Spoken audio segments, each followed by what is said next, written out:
What the Eswatini acting Prime Minister's statement nerd. Calm has been restored in the African Kingdom of Eswatini. This calm is met with resistance.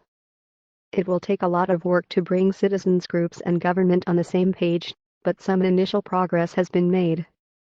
The acting Prime Minister for the Kingdom of Eswatini addressed citizens in response to the SADC Troika meeting on July 4. A citizens' wish list was not yet addressed in the PM statement, but it's an initial opening of an urgently needed dialogue between citizens groups and the Eswatini government. PM warns of another increased threat to Eswatini, COVID-19.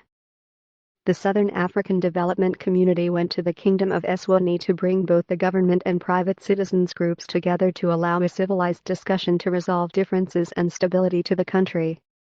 With the mobilization of the military, calm was restored, and public servants will go back to work starting Tuesday. The acting PM in an address to the people encourages everyone to get back to work and to be aware of the spreading COVID-19 threat. The Eswatini government told the SADC had guns smuggled from South Africa are being used to kill its citizens. The guns, the government allegedly said, came from EFF in South Africa and were given to its sister organization, the EFF of Swaziland. The Economic Freedom Fighters, EEF, is a South African left-wing to a far-left Pan-Africanist political party. It was founded by expelled former African National Congress Youth League President Julius Malema and his allies in 2013. According to two independent Turbonnews sources, insurgents dressed in the uniforms of Eswatini soldiers were seen confronting Eswatini stakeholders, resulting in damages, injuries, and death. Activists and citizens say the government stopped the delivery of petitions calling for democratic reforms, particularly for the election of a prime minister not appointed by the king. In an interview with Audrey Brown of the BBC's Focus on Africa, Sekani Ayoso Dlamini, the king's daughter and Minister of Information and Technology, said the delivery of petitions was stopped because of a looming third wave of COVID-19 and that a virtual submission process was introduced instead. I am saying that foreign mercenaries have invaded the kingdom, hired by these people, those who are calling for democratic reforms with these agendas. They are carrying out the most heinous of attacks, and they set up roadblocks, and they're dressed in police uniforms and army uniforms, infiltrating the citizens and sending videos of themselves attacking innocent citizens. The order of shoot to kill did not come from the king, if there is any such order. In the meantime, social media posts and articles in the Swaziland news overwhelmingly show posts by Eswatini citizens demand democratic reforms. On Sunday, July 4, 2021, two new frame journalists, Magnificent Ndeb and Sebelel Mbuyisa, who were on assignment in Eswatini, were detained, assaulted, and tortured by security forces, according to tweets by the publication. The new frame journalists were in Eswatini to report on the pro-democracy protests with a specific focus on the state murder of citizens. While in the country, they were stopped at roadblocks on a number of occasions, threatened, and forced to delete material from their phones and cameras. A wish list by the 20 most important stakeholders, organizations, private institutions in Eswatini, related through the SADC delegation to the government, was not yet addressed in a speech by the acting Prime Minister earlier today, July 5. There was no direct word yet by the head of state, the King of Eswatini, Mswati III.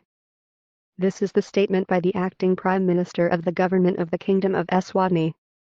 Asivazili Bekanine.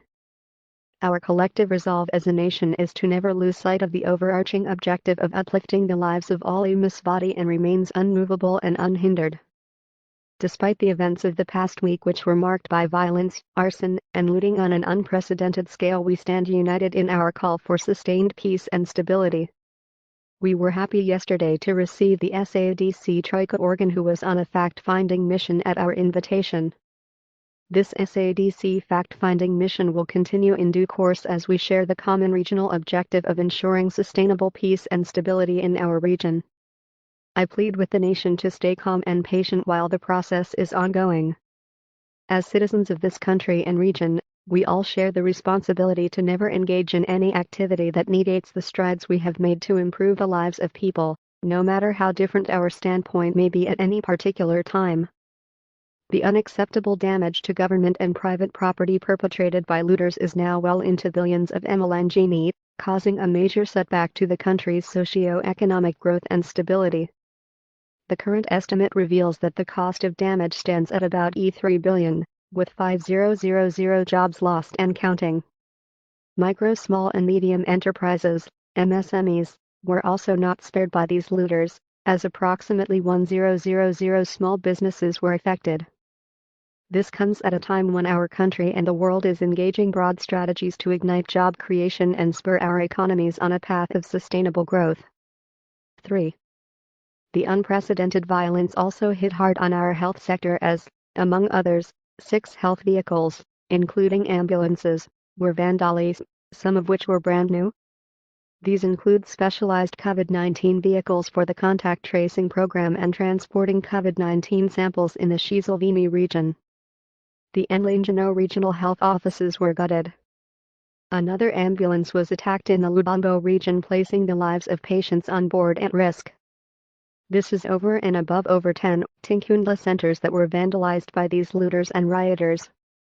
This unfortunate situation has affected our COVID-19 response in many ways, but we remain determined and unfazed in our quest to provide health services to all Eswatini. We are unyielding in our quest to be of efficient service to the nation. Government is happy to note that the situation on the ground has stabilized over the past few days, as our security forces have resolutely ensured the maintenance of peace and order across the 4 regions of the country. Our security forces will continue to be vigilant in ensuring the safety of the public, businesses and other property. We, therefore, encourage all Eswatini to continue driving our economy by returning to work and opening all businesses that were unaffected. This should, however, be done in full compliance with COVID-19 regulations. The curfew remains from 6 p.m. to 5 a.m. and offices should continue to close at 3:30 p.m. to allow workers to arrive home safely in time for the curfew. COVID-19 update. At this point, I wish to remind Eswatini that we are still facing a frightening situation, that of COVID-19, which has continued unabated over the past few days. We continue to experience an increase in the number of new COVID-19 cases in the country from 96 cases between 13 June 19, 207 cases during the week of 20 June 26, and 242 during the week June 27 to July 3, 2021. 5. The general trajectory of new cases shows a persistent upward trend, with the testing positivity having increased from 3% to 9% as of yesterday. 3 COVID-19 related deaths were reported during the past week after reporting 1 case during the previous week. While bed occupancy rate in our isolation facilities is still at a low 9%, the rise in figures is a clear indication that the country is in the early stages of the 3rd wave. The projections indicate that there will be a continued increase in new cases for the next 4 to 6 weeks before a peak is reached. We are aware that a rise in new cases leads to an increase in the number of deaths within a lag of 2 weeks. Once again, I appeal to all Eswatini to remain vigilant and abide fully to the COVID-19 regulations and health protocols. In the meantime, government continues to source more COVID-19 vaccines for Eswatini to intensify our vaccination exercise. Over the weekend, we received an additional 12,000 doses of the Oxford AstraZeneca vaccine. These doses 6 will enable us to continue to give a second dose to our health workers as we move to the next stages of the vaccination exercise. The Ministry of Health will offer the necessary vaccine updates. As we get more information on the spread of the Delta variant of the COVID-19 virus in neighboring countries, may we alert the nation of an increased chance that this virus is circulating in the country due to the movement of people from one country to another. In this regard, we request the nation to continue adhering to the COVID-19 regulations established by the government as a measure to mitigate the impact of the pandemic to the population. 1. Wear your face mask and cover your nose and mouth. 2. Wash your hands or sanitize frequently. 3. Avoid crowds and confined spaces with little ventilation or air circulation. Let us keep ourselves safe from COVID-19 and also protect our healthcare workers. Twitter.com. Despite the major setback caused to our health system by the recent looting, we will not stop helping Eswatini win this war against the pandemic. We will do everything in our power to reach out to people. reopening of Home Affairs Service centers. On another note, we would like to assure the nation that all Home Affairs Service centers countrywide will be in operation from tomorrow, with the exception of Manzini, Hlothe, Hlatsi, and Sifo-Famini. Company registration and vehicle licenses renewal. Government is also aware that the renewal of vehicle registration licenses and company registrations were disrupted during the recent unrest. We therefore notify the nation that the renewal of vehicle licenses has been extended to July 20, 2021. Company registration renewals have been extended to August 31, 2021. Conclusion. The government would like to assure all Eswatini, the international community, diplomatic partners, and residents of Eswatini that we will do everything necessary to ensure public safety as life returns to normal. May I discourage the public from panic buying and give the assurance that we are making all moves to ensure there is enough supply in our shops at all times. We continue to rely on all Eswatini to do the right thing and fiercely guard against any foreign elements meant to destabilize our country and threaten our harmony. We have one country and it is up to all of us to protect it and preserve what we have been known for over centuries, and that is our peace and stability. Thank you. Inbayan Masako, Acting Prime Minister. July 5, 2021.